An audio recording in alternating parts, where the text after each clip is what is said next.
திருச்சிற்றம்பலம். அருள்தரும் மாணிக்கவாசக சுவாமிகள் அருளி செய்த திருப்பள்ளி எழுச்சியின் 4வது பாடல் சிந்தனையையும், அருள்தரும் ஆண்டாள் நாச்சியார் அருளி செய்த திருப்பாவியின் 24வது பாடல் சிந்தனையையும் எளியேன் இப்பொழுது மேற்கொள்கின்றேன். திருப்பள்ளி எழுச்சியின் 4வது பாடல் அருமையான பாட்டு. அதாவது, திருப்பெருந்துறை சிவபெருமானே, உன் திருக்கோயில் வாசலில் யாரெல்லாம் நிற்கிறார்கள் பாருங்கள் என்று 9 வகையான அமைப்பினை காட்டுகிறார். இந்த பாடல் மறக்க முடியாத பாடல். நன்றாக சிந்தித்து வைத்துக் கொள்ளுங்கள். திருக்கோயில் கோபுர வாசலிலே பள்ளி எழுந்தருளாய் என்ற விண்ணப்பம் செய்து கொண்டு யாரெல்லாம் எப்படி எப்படி நிற்கிறார்கள் என்று 9 வகையினரை படம் பிடித்து காட்டுகின்றார் மாணிக்கவாசக சுவாமிகள். பாருங்க. இன்னிசை வீணையர் ஒருபால், இனிமையான இசை இசைத்துக் கொண்டு வருகிற வீணை வாசிக்கிற அன்பர்கள் கூட்டம் ஒரு பக்கம். யாழினர் ஒருபால், யாழ் என்னும் இசை இசைத்துக் கொண்டு வருகின்ற கருவி இசைத்துக் கொள்கிற அன்பர்கள் ஒருபால். இருக்கொடு தோத்திரம் எம்பினர் ஒருபால், ஒரு பக்கம் ரிக்வேதம் அதை ஓதிக்கொண்டு வருகின்ற அன்பர்கள் ஒரு பக்கம். ஒரு பக்கம் தோத்திரம்.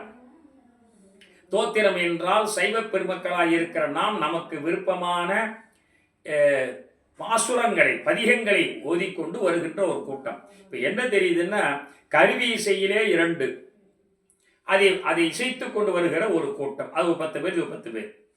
ரிக்வேதம் ஓதிக்கொண்டு வருகிற 10 பேர், 10 பேர். தோத்திரம் ஓதிக்கொண்டு, ஆக 4 வகையினர் ஆட்சி. அடுத்தது துண்ணிய வாசனை வீசுகிற மலர் கையினர் ஒருபால். நல்ல கை நிறைய பூக்களை கூட வைத்துக் கொண்டு அப்படியே எடுத்துட்டு வந்து எப்படா சுவாமி வருவார்னு அவர் திருவடியில போடுவதற்காக காத்து கொண்டிருக்கிற ஒரு வகையினர் ஒரு பக்கம். அடுத்தது 6வது தொழுகையர். அதுல அவங்க என்ன பண்றாங்கன்னா, இந்த இசை கருவி இசைகளையும் ரிக்வேதம் தோத்திர ஓசைகளையும் இது மலர் வச்சிருக்க அவரை பார்த்து அப்படியே வந்து சிவசிவா சிவசிவா சிவசிவா என்று தொழுகையர் ஒருபால். இது 6வது. அடுத்தது அழுகையர். இது அப்படியே கேட்டுக்கிட்டு கண்ணீர் ததும்பு அப்படியே வெதும்பி அழுகின்ற கூட்டம். அதாவதுங்க, சுவாமியினுடைய வழிபாட்டு இவ்வளவு இருக்கணும். தொழுகிறவங்க ஒரு பக்கம் இருக்கணும், அழுகிறவங்க ஒரு பக்கம் இருக்கணும். பரமேஸ்வரா, என்னையா தந்தது உன் தன்னை, கொண்டது என் தன்னை, சங்கரா ஆர்கோலோ சதுரரு. இந்த வியாபாரத்துல யார்பா கெட்டிக்காரன்? அந்தம் ஒன்று இல்லா ஆனந்தம் பெற்றேன், யாது நீ பெற்றது ஒன்று என்பால். நீ எனக்கு எவ்வளோ பிரம்மாண்டமான இன்பத்தை கொடுத்த, என்கிட்டே நீ என்ன சுவாமி வாங்கிக்கிட்ட? இந்த பரிவர்த்தனையில ஒன்று நீங்க கோமேதகம், நான் கூழாங்கல்லு. இது பரிவர்த்தனையா சுவாமி? இப்படிப்பட்ட ஒரு தாயினும் சால பறிந்த இறைவனை பார்க்க முடியுமா பரமேஸ்வரா என்று அழுகையர் ஒருபால். இது 7. துவழ்கையர் ஒருபால். துவழ்கை என்ன அர்த்தம்னா, அப்படியே துவண்டு விழுந்து அப்படியே பிறண்டுட்டு போறாங்க. துவழ்கையர் ஒருபால். அடுத்தது 9வது சென்னியில் அஞ்சலி கூப்பி அப்படியே சிரசின் மேல கரத்தை குவித்து கொண்டு வருகின்ற பேரன்பு கொண்டிருக்கிற பக்தர்கள் கூட்டம் ஒரு பக்கம். என்ன அருமையான பாட்டு! திருக்கோயில் வாசல்ல என்ன எதிர்பார்ப்பவங்களுக்கு பரமேஸ்வரன் கொடுத்திருக்கிற இந்த அருமையான வாழ்க்கைக்கு நன்றி தெரிவிக்க வந்து நிற்கிற நன்றி தெரிவிக்கும் கூட்டமாக அந்த நல்லோர் கூட்டம் அமைந்திருக்கிறது என்று காட்டுகிறார். சென்னையில் அங்கி கூப்பி தொழுபவர் ஒருபால், திருப்பெருந்துறை உரை சிவபெருமானே, என்னையும் ஆண்டு கொண்டு இன்னருள் புரியும் எவ்வருமா. இப்படிப்பட்ட இவ்வளவு கூட்டத்தில் ஒன்றிலையும் சேர்த்திலா இருக்கிற நான் இந்த 9லையும் அடங்கல. எனக்கு அழுகையே வரல, தொழுகையே வரல, எனக்கு நல்ல சென்னியில கூப்பி வரங்கிற அந்த பக்தியும் இல்லை, எதுவுமே இல்லை சுவாமி. ஏதோ வந்து நிற்கிறேன், என்னையும் ஏற்றுக்கொண்டு அருள் செய் பெருமானே என்று விண்ணப்பம் செய்வதாக அமைந்த அருமையான பாட்டு இந்த பாட்டு. அடுத்தது திருப்பாவையிலே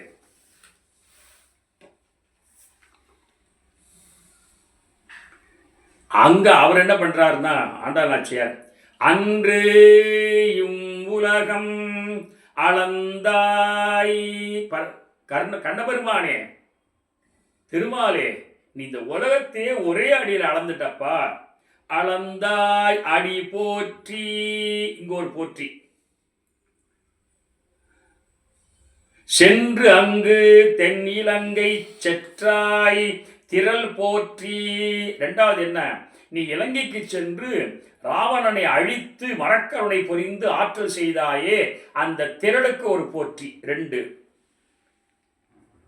பொன்றச்சடை உனது உகந்தாய் போற்றி. பொன்ற சகடம், சகடாசுரன் அவனை உதைத்தாய் போற்றி, அத புகழ் போற்றி. கன்று குணிலா எரிந்தாய் போற்றி.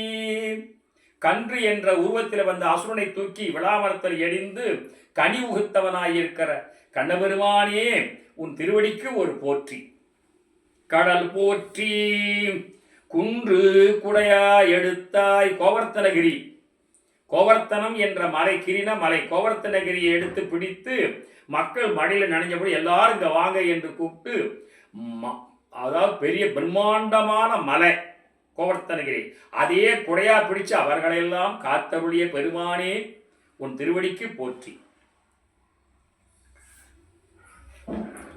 குன்று குடையா எடுத்தாய் குணம் போற்றி. வென்று பறை கொடுக்கும் நின் கை வேல் போற்றி. எங்களுக்கு எல்லாருக்கும் வெற்றியை தருகிற உன் கையில இருக்கிற வேல், கண்ணபெருமான் கையில வேல் இருக்கிறதாக இந்த ஆண்டாள் நாச்சியார் குறிப்பிட்டு பாடுகிறார்கள்.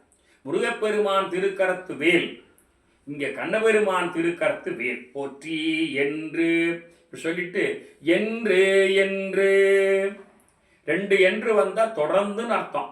என்று என்று நின் சேவகமே ஏத்தி பறை கொண்வான் என்று யாம் வந்தோம். உன் சேவகம்னு அர்த்தம், நீ எங்களுக்கு செய்திருக்கின்ற அந்த அற்புதமான கருணை செயல்கள், அந்த கருணை செயல்களை எல்லாம் போற்றி போற்றி வந்து நாங்கள் வந்து உங்கள்கிட்ட அருள் செய்ய அருள் பெறுவதற்கு நிற்கிறோம் சுவாமி. இன்று யாம் வந்தேம் இறங்கேலோர் எம்பாவா என்று முடிக்கிறார். இதுல போற்றி போற்றி போற்றி, கடல் போற்றி, கருணை போற்றி, குன்றெறிந்தாய் போற்றி சொல்லிட்டே வர்றாருல்லவா, போற்றி போற்றின்னு. இந்த செய்தி சிலப்பதிகாரத்துல ஆட்சியர் குறவை என்று ஒரு பகுதி வருகிறது. வாய்ப்பு இருந்தா அன்பர்கள் படிச்சு பாருங்க. அதுதான் நாராயணா என்னா நாவென்ன நாவே என்று இளங்கோவடிகள் பாடுகிறார். இது பூம்புகார் சிலப்பதிகாரம் சேனல். அதில் சிலப்பதிகாரத்தில் ஒரு செய்தி சொல்றேன். நாராயணா என்னா நாவென்ன நாவே என்று பாடுகிறார். அந்த இதில் கன்று குணில கனி உத்த மாயவன் என்று நம் ஆணுள் வருமேல் அவன் கொன்றையம் தீங்குடல் கேளாமோ தோழி. இன்னைக்கு நம்ம ஆயர் கூட்டத்தில் இந்த கண்ணபெருமான் வந்துட்டாருன்னா, கன்று குணிலா கனி உதிர்த்த அந்த மாயவன் வந்துட்டாருன்னா, அவர் திருவாயிலிருந்து குடலோசையை கேட்க மாட்டாமா என்று அந்த தோழி பெண்கள் எல்லாம் குறவை கூத்து ஆடுவது போல் அமைந்திருக்கிற அருமையான பகுதி ஆட்சியர் குறவை சிலப்பதிகாரத்தில். அதையும் நாம் இங்கே நினைவுபடுத்திக் கொண்டு இந்த சிந்தனை நிறைவு செய்து கொள்ளலாம்.